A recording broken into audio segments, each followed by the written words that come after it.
حمدی به حد، ثنایی به اعداد، حمدی به حد، ثنایی به اعداد، بر خدایی که نور ایمان داد. غافر است و رحیم و رحمان است، پاک از عیب و شرک و نقصان است. صلوات خدای هر ساعت بر رسولی که هست زو طاعت. نام پاکش محمد عربی است، صلی الله علیه و سلم. راهنماینده بزرگ و سبی است. السلام علیکم و رحمت الله و برکاته.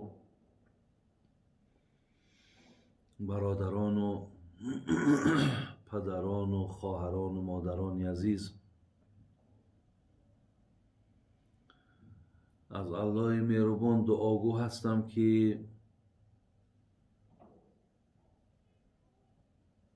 از بسیاری غمها و مشکلات‌هایی را که بنده طاقت او را ندارد، الله مهربان جمیع بندگانی که مبتلای غم هستین، سختی ها هستین، با فضل کرمش الله مهربان اینها را از شما دور گردانم. و از الله مهربان خواهان او هستم که میل، محبت و خواهش یکایک شما را باز هم به سوی دینش زیاد بگرداند. الله مهربان بر بیماری هامان شفای کامل نصیب گرداند. جمیع نفرهایی که از بین ما و شما گذشتند، الله رحمت و مغفرتشون فرمایی. به فرزندها را الله مهربان فرزندای سالم و صالح، مهاجرهای ما را، برادرای در سفر بودگی ما را، سفرهای مبارک و بخیر. و الله مهربان دعاگو هستم که همیشه در این ملک ما، در این سرزمین ما، امن و آسایشتگی و یکدیگر فهمی و مهر و محبت الله مهربان زیاد بگردان و پاینده نگه بدار. جمیع آن بندگانی که برای بهبود این پارچه زمین، این دیار ما، برای آباد کردن این، برای خوب زندگی کردن این مردم دست دارند، سعی دارند، تلاش دارند، الله مهربان خیر دنیا و آخرت نصیبشون بگردان. و الله مهربان دعاگو هستم که به آن چیزی که میشنویم توفیقامون نصیب بگردان. ربنا تقبل منا انك انت السميع العليم وتب علينا انك انت التواب الرحيم. آمین یا رب العالمین.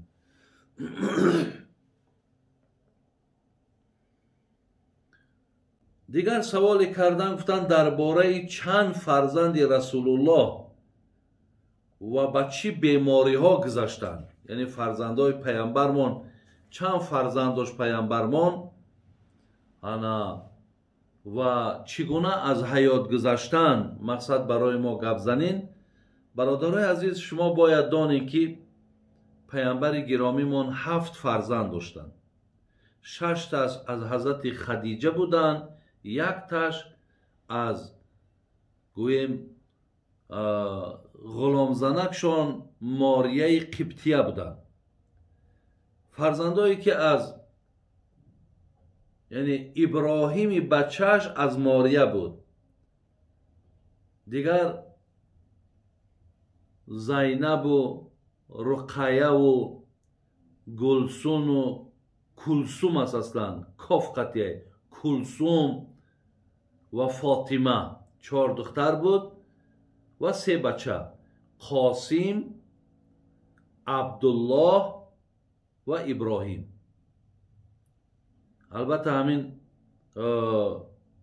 بچه ها که بگیم عبدالله شا طیب هم میگفتن طاهر هم میگفتن ولی اصل نامش عبدالله بود. برادرها قاسم میگه پیش از نبوت تولد شدگی است. فرزند قاسمش پیش از پیغمبری. شما میدونید که پیغمبرمون 25 ساله بودن که مادرمون خدیجه 40 ساله بودن. اولین فرزندی که یعنی اولی پیغمبرمون بود ای 40 سالگی پیغمبر شود.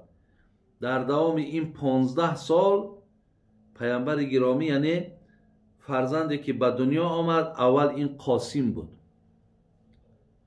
قاسم بود طریق یکو بگیم همون آمدن فرزنداش. بعد عبدالله آمد، بعد زینب آمد، بعد رقیه آمد، بعد کلثوم آمد، بعدا فاطمه و بعدا ابراهیم. و قاسم میگه پیش از پیغمبریش تولد شده بود بچه‌کش از حضرت خدیجه. در 2 سالگیش میگه از دنیا گذشت. عبدالله هم میگه قبل از نبوتش به دنیا آمدگی بود. اینم پیش از پیغمبریش و در سین سال خوردیش از دنیا اینش هم گذشت. ابراهیم برادر عزیز این در مدینه میگه تولد شده بود.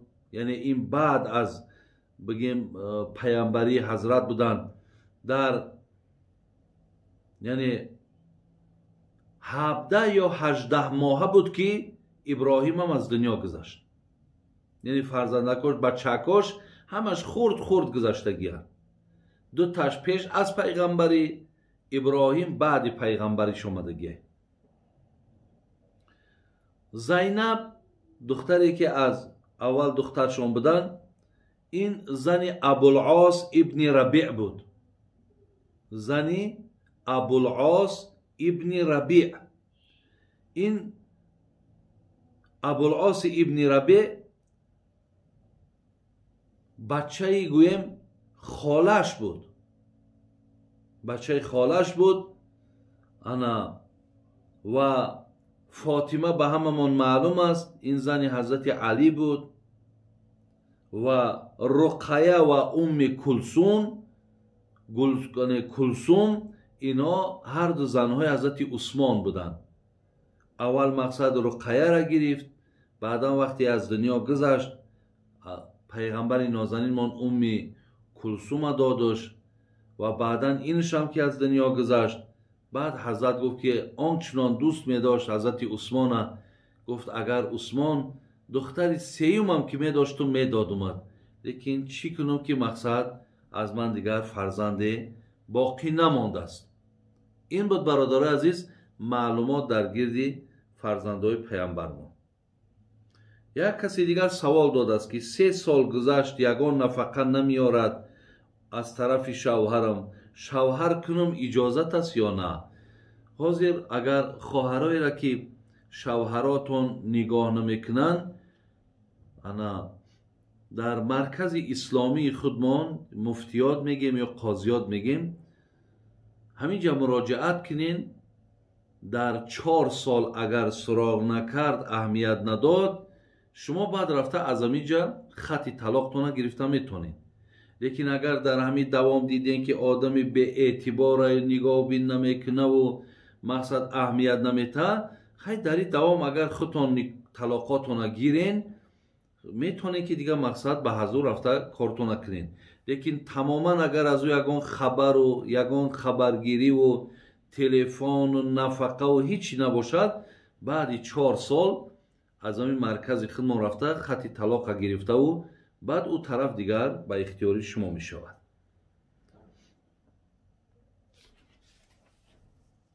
اینجا در یک کسی دیگر برادرها پرسیده است که پیامبر گرامی را کیها شسته بودن وقتی از دنیا گذشت؟ کی مقصد پیغمبرمون را شستن؟ اینجا در برادران شوینده های پیامبرمون حضرت علی بودن، حضرت عباس بود عمکشون و پسران حضرت عباس، یعنی جناب فضل و قسم. بعد غلام های آزاد شده داشت حضرت، مثل شکران و اوس ابن خولید. بعد جناب حضرت اسامه هم در همون آبریزی اشتراک کرده است. یعنی این نفرهایی بودن، حضرت علی، حضرت عباس، فرزندای عباس مثل فضل، قسم. بعد دو تا با غلام های آزاد شده، شکران و اوس، و همچنان حضرت اسامه هم برادرای عزیز در این شستن پیغمبر خدا اشتراک کرده گیند. و وقتی که حضرت دنیا گذشت، مقصد در اونجا بحث و مناظره شد که حضرت در کجا مقصد ما باید بگرانیم. جناب ابوبکر صدیق گفتند که ما قبض نبی الا دفن حیث یقبض. پیغمبرها در کجایی که جان سپاریدن، در همون جای، همون مثال جان سپاریشون، همون جا باید که قبراشون کنده شود. امروزه همین جایی که پیغمبر نازنین ما خواب است، این خانه عایشه مادرمون بود، خانه پیغمبرمون بود. همون جا میگه، در حال میگه جناب ابو طلحه که این همون زید ابن سهل بود، بین زید ابن سهل انصاری، مردم مدینه که با کنیت ابو طلحه مشهور است، همین کس میگه در حال میگه جسد پیغمبر خدا را بیراه کردن و همون جایی ده که جانش برآمد، همون جا میگه حضرت ابو طلحه قبرش کند و لحد قطی کند، لحددار کند و پیغمبر در همون جا دفن کردن.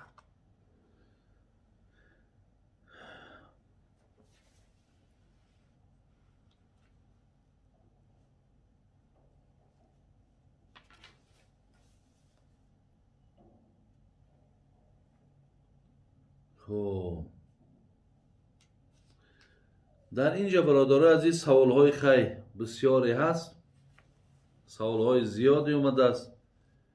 خدا خواهد باز من در سوال و جوابهای منبعد دوام اینها را برای شما باز گفتم میگذارم.